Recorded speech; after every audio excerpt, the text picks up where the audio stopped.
നമസ്കാരം.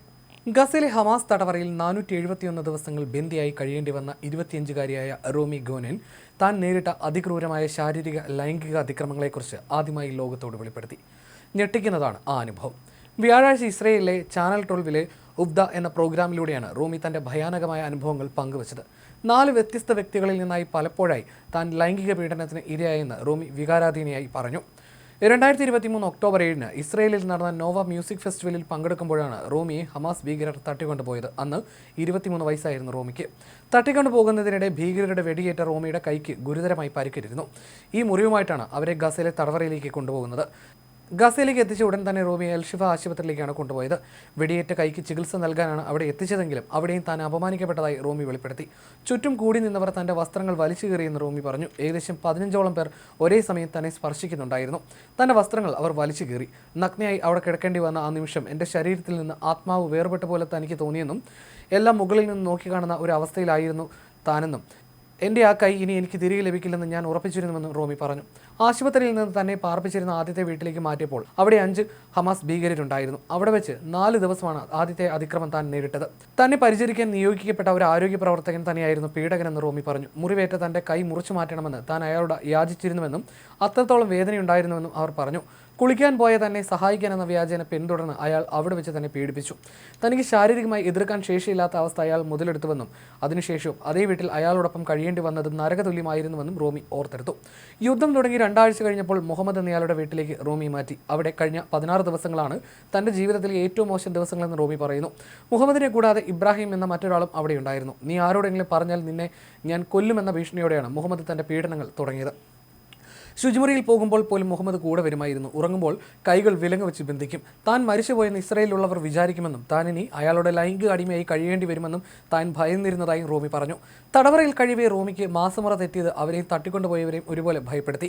താൻ ഗർഭിണിയാണോ എന്ന് ഹമാസ് ഭീകരർ സംശയിച്ചു. ആദ്യ ദിവസങ്ങളിൽ ഞാൻ ബോധരഹിതയായിരുന്നപ്പോൾ അവർ എനിക്കെതിരെ എന്തെങ്കിലും ചെയ്തിട്ടുണ്ടാകുമോ എന്നതായിരുന്നു എൻ്റെ ഏറ്റവും വലിയ പേടിയെന്നും റോമി പറഞ്ഞു. ഒടുവിൽ അവർ ഒരു പ്രഗ്നൻസി ടെസ്റ്റ് കിറ്റ് കൊണ്ടുവരികയും പരിശോധനയിൽ നെഗറ്റീവാണെന്ന് വ്യക്തമാവുകയും ചെയ്തു. തന്നെ ഭൂഗർഭ അറയിലേക്ക് മാറ്റുന്നതിന് തൊട്ടു മുമ്പുള്ള ദിവസം മുഹമ്മദ് തന്നെ വീണ്ടും അതിക്രമത്തിന് ഇരയാക്കി. 30 മിനിറ്റോളം നീണ്ടിട്ട് നിന്ന ആ പീഡനത്തിനിടയിൽ താൻ നിശബ്ദയായി കരയുകയായിരുന്നുവെന്നും അവർ പറഞ്ഞു.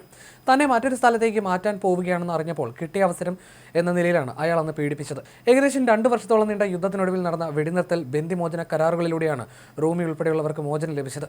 മറ്റു ചില പെൺകുട്ടികളെയും അവർ തുരങ്കത്തിലേക്ക് എത്തിച്ചു. ഞാൻ അവരെ പരിചയപ്പെട്ടു. IDF നിരീക്ഷകരായ അകം ബെർഗറും ലിറി എയർബാഗുമായിരുന്നു എനിക്ക് പിന്നാലെ അവിടേക്ക് ഹമാസ് ഭീകരർ എത്തിച്ച യുവതികൾ.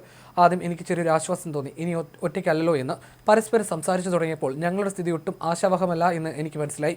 തികച്ചും ഭയാനകമായ സാഹചര്യം. 15 വയസ്സുള്ള ഡാഫ്നയും 8 വയസ്സുള്ള എല എലിയാഖ്യമും വൈകാതെ അവിടേക്ക് എത്തി. അവർ സഹോദരിമാരായിരുന്നു. ദിവസങ്ങൾ കടന്നു പോകുന്നത് പലപ്പോഴും ഞങ്ങൾ അറിഞ്ഞിരുന്നില്ല. വൈകാതെ ചെൻ അൽമോഗ് ഗോൾഡ്സ്റ്റൈൻ ദമ്പതികളെയും ബന്ദികളാക്കി കൊണ്ടുവന്നു. ഒപ്പം 17ഉം 11ഉം 9 വയസ്സുള്ള അവരുടെ മക്കളും ഉണ്ടായിരുന്നു.